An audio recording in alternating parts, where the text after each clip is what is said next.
After 7 News, the best election panel is on 7 with Graham Richardson, Kerry Chikarovsky and John Della Bosca.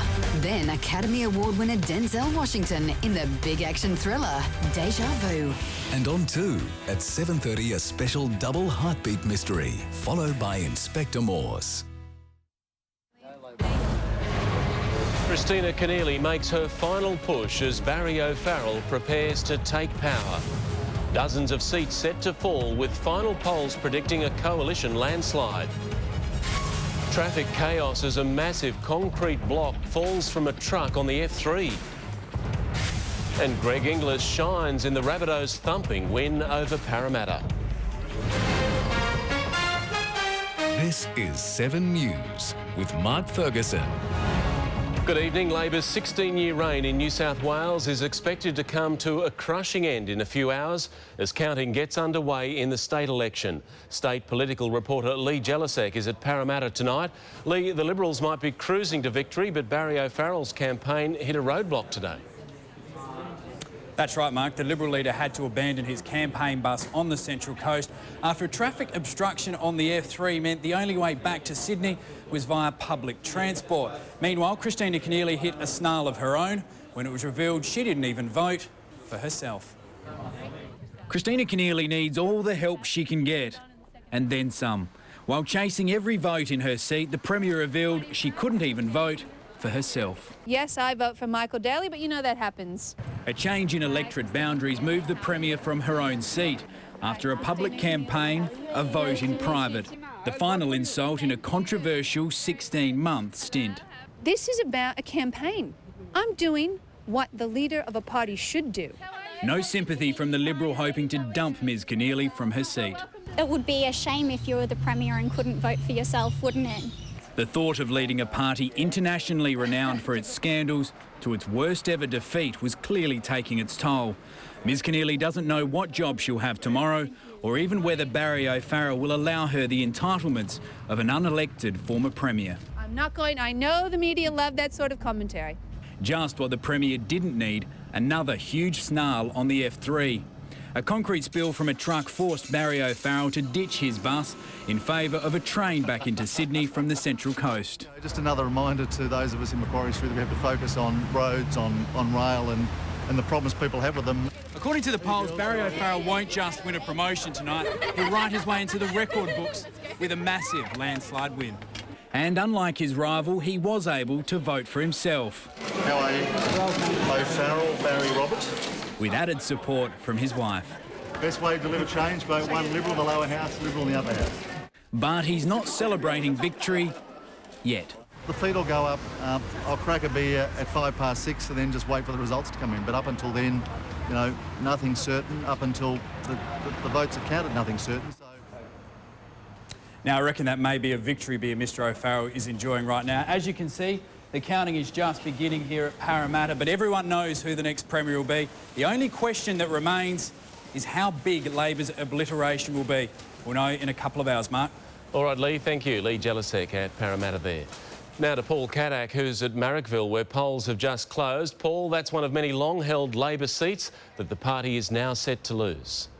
That's right, Mark. The seat of Marrickville has been Labor territory for more than 100 years, but today its candidate, Carmel Tebbit, conceded the result here tonight will come down to the wire. And she's not alone, with a number of Labor strongholds at risk. They are 5 seats that will tell the story of this election, and for Labor, it is a story of struggle. In Carmel Tebbit's electorate, voters seeing red are going green. It's been a tough campaign. It's going to be a difficult challenge to hold Marrickville, but I'm hopeful. The Deputy Premier shaping as the highest profile casualty of the government's collapse if the Greens get their 7.5% swing. This is a really exciting day here in Marrickville, and I think people are really excited today to be green. Next door, Education Minister Verity Firth has battled controversy over the Iron Cove Bridge duplication, her husband's ecstasy possession charge, and holds Balmain by less than 4%. Against the Greens' big chance, Leichhardt Mayor Jamie Parker, unless the Liberals' James Falk gets a boost. You know, this is democracy. This is what it's all about. Good morning, I'm John Robertson, Labor candidates. Good morning. No, thank you. Labor being worried about Blacktown is almost unthinkable, but they are, especially with John Robertson touted as a future party leader, if he can make the shift from upper to lower house. The showdown in Cabramatta comes after a bitter campaign between Labor's Nick Lalich and Liberal Di Lee. Negative, very, very negative, and it personally attacked me. This is politics, and in politics, well, you give no quarter and you ask for no quarter. For Labor, this is the heart of the heartland and should be one of its safest seats. But in recent years, a 29% margin has been whittled down to just 7, which is bad enough. But should Labor now lose Cabramatta, it will be electoral disaster. In Wollongong's Kira, former League star John Doherty has a chance for an unlikely Liberal win, with Labor's David Campbell retiring. While in Port Stephens, Upper House candidate Pauline Hanson says losing here means the end for her political career. If I don't win the election, well then I'll be disappointed, but I'm not going to be devastated and I'll move on with my life. This will be the last time I stand. Paul Caddack, 7 News. The Labor Party faithful are beginning to gather in Randwick, where Christina Keneally is expected to concede defeat in just a few hours' time. Chris Reason is at the Randwick Labor Club. Chris, there won't be too much cheering where you are tonight. Well, probably more praying than cheering, Mark. This is obviously going to be a history-making election, but for all the wrong reasons for Labor.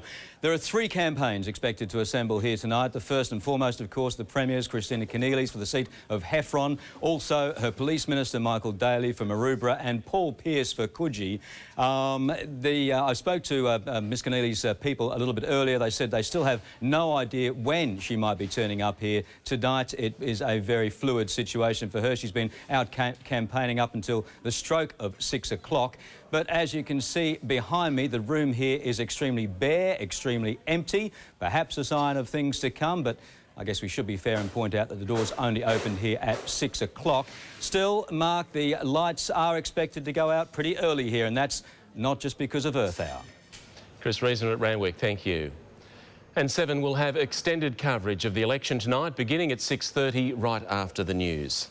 Today's chaos on the F3 north of Sydney wasn't just a headache for Barry O'Farrell. Thousands of drivers were caught in a 10-kilometre traffic jam after a 45-tonne slab of concrete fell from the back of a truck. A concrete missile splayed across one of Sydney's busiest roads after breaking loose from a truck. Very frustrating on a Saturday, especially when it's raining. The beam covered only a small section of the F3, but created a big headache for thousands of drivers after authorities were forced to close 2 southbound lanes. So we're lucky no one was killed. It could have, you know, during the week or whatever, it come off because this is a very, very busy road and, you know, could have been major. Well, we left home an hour ago and we usually be down past Hawkesbury by now. Drivers were urged to avoid the freeway, but those who missed the warning were stuck in a 10-kilometre long traffic jam, weaving through Rimba and Summersby. We just come back down from Queensland yesterday, so this is the longest part of the journey. So close, but so far.